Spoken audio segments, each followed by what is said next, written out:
Halo semuanya, tanpa sadari, tanpa kita sadari kita telah masuk pada bagian kelima praktek spiritual. Setelah seseorang menguasai hadir di sini, sekarang, dan bisa melihat pergerakan aku yang nama, aku Peter, serta memperbaiki konsep hidupnya, maka tibalah saatnya orang tersebut mengamati apa yang diyakininya selama ini sebagai aku nama, atau yang disebut juga sebagai diriku, serta apa hubungannya dengan hidupku. Seseorang mengamati peran dan fungsinya, tubuhnya, pikirannya, kepemilikannya akan segala sesuatu. Dia akan menemukan bahwa identitas diri melekat di mana-mana. Dan ketika seseorang melihat apa yang dilekati dan mengapa dia melekatinya, melekati segala sesuatu dalam hidupnya, maka dia akan mendapati bahwa yang dilekati itu tidak lebih dari image atau gambaran-gambaran pikiran. Seperti keluargaku, kekayaanku, tubuhku, status sosialku, jabatanku, apalagi hobiku, wewenangku, negaraku, agamaku, keahlianku, dan sebagainya. Semua itu hanyalah pengalaman yang membentuk gambar. Dan dia akan bereaksi serta bertindak menurut gambar yang terjadi tadi terhadap sesuatu yang dilekatinya. Mengapa seseorang harus melekati? Karena tanpa gambar tadi, aku itu tidak nyata keberadaannya. Coba simulasikan. Ambil atau hapus semua gambar yang ada. Maka seseorang akan menjadi bukan siapa-siapa. Bukan siapa-siapa menimbulkan rasa yang tidak jelas keberadaannya. Pikiranku tidak menyukai hal-hal yang tanpa kejelasan ini. Reaksi dan tindakanku tidak bisa terjadi.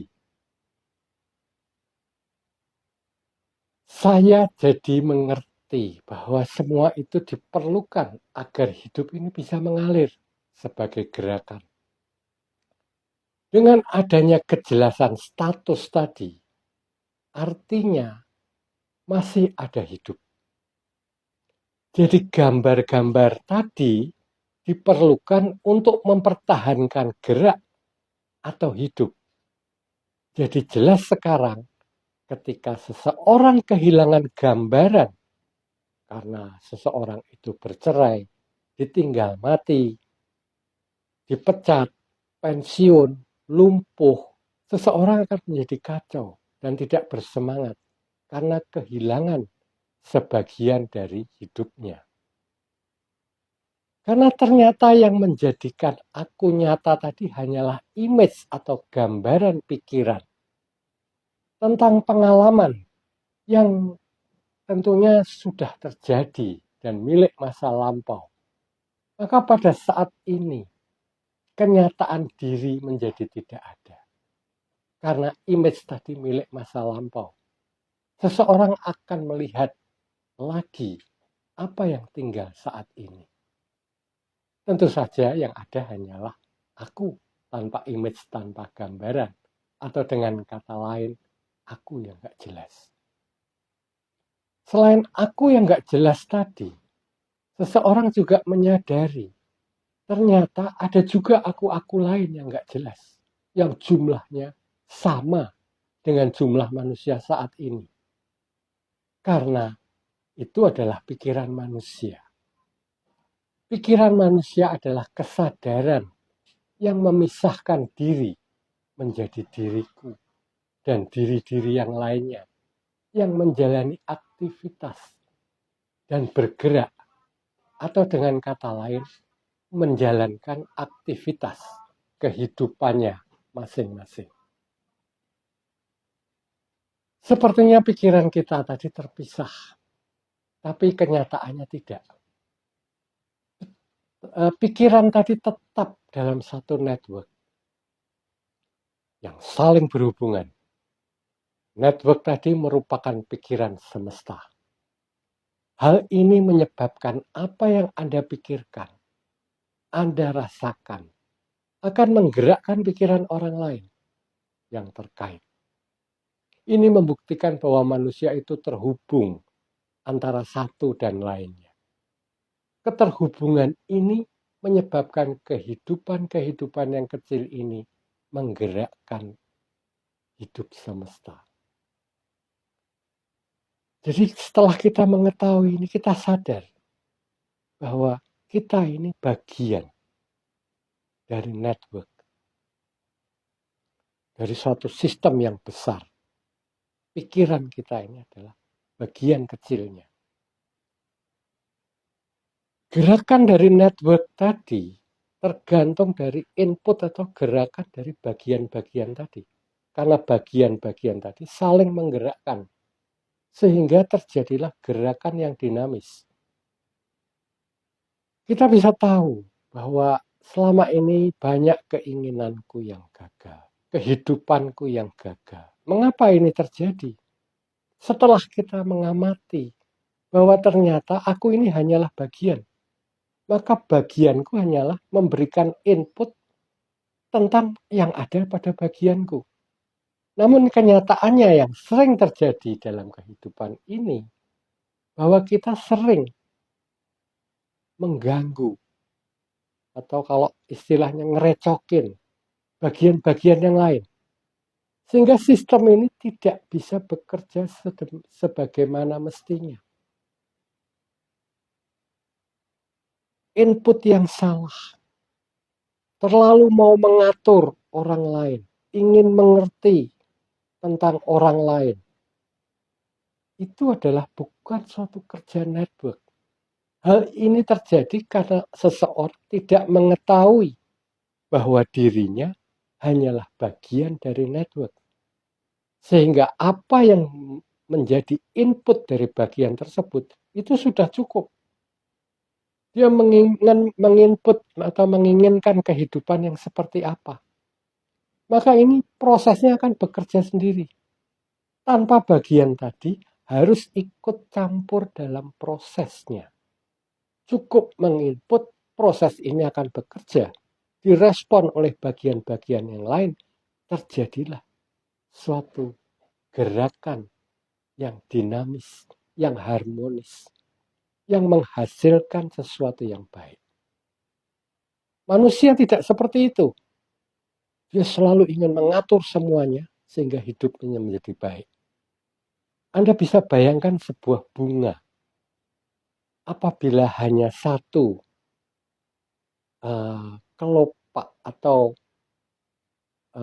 bagian dari bunganya yang baik, lainnya tidak baik, tidak akan ada terjadi keindahan atau keharmonisan. Semua itu harus bekerja sama, harus menimbulkan keindahan yang merata, sehingga bisa dikatakan bahwa bunga itu indah, bukan hanya satu kelopak. Kembali pada diri kita, kesimpulan yang dapat kita petik adalah aku yang sebenarnya itu nggak jelas. Nggak jelas. Yang selama ini aku bela sebagai diriku, itu sebetulnya hanyalah pembelaan kita terhadap kehidupan kita. Kehidupan itu seperti roda-roda gigi yang kecil, yang menggerakkan satu bagian yang besar yang disebut kehidupan. Jadi bagi sistem ini yang penting itu bukan aku per akunya seseorang atau bagian-bagiannya, tapi pergerakan dari semua yang besar. Pergerakan dari suatu sistem yang besar ini kita sebut sebagai pikiran semesta. Pikiran-pikiran bagian tadi menggerakkan pikiran semesta. Ini yang kita sebut sebagai hidup. hidup yang total. Hidup yang total itu digerakkan oleh bagian-bagiannya yang kita sebut kehidupan seseorang. Jadi aku sendiri itu tidak jelas. Begitu juga dengan aku yang lain, itu nggak jelas. Aku memperjelas eksistensiku menjadi gambaran-gambaran diriku agar aktivitas kehidupan ini tetap berlangsung. Karena aku nggak jelas, maka jangan pernah menyalahkan dirimu karena tidak melakukan sesuatu atau sudah melakukan sesuatu yang bertentangan dengan keyakinanmu tentang sesuatu yang kamu yakini sebagai sesuatu yang harusnya dilakukan.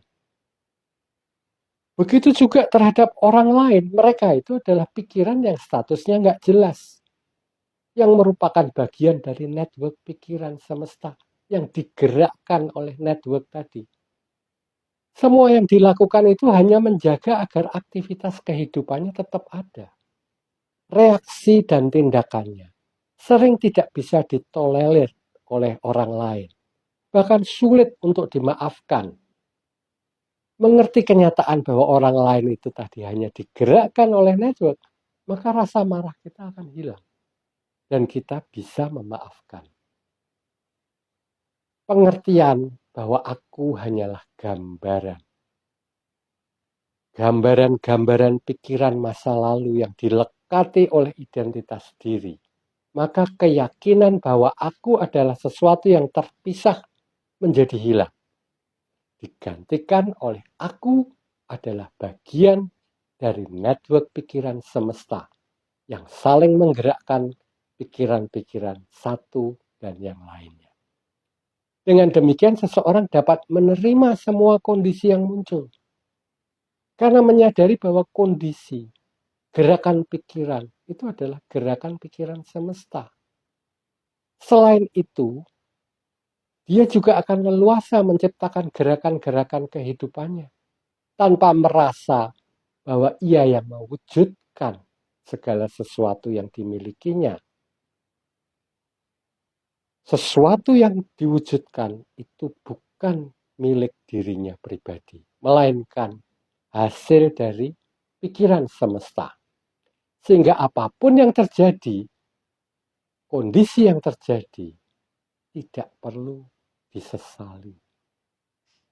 Segala sesuatu yang kita usahakan, hasilnya itu tidak perlu disesali. Karena itu bukan hasil dari kita, itu hasil dari network. Tergantung bagaimana kita mengaplikasikan.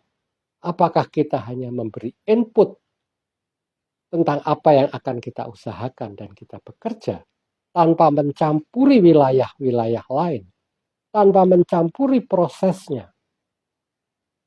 Itulah yang akan menciptakan hasil yang berbeda. Seseorang akan belajar memberikan input yang benar untuk networknya, tidak mencampuri prosesnya, yang akibatnya hidup akan memberikan kehidupan dengan rasa kepenuhan dan keberlimpahan.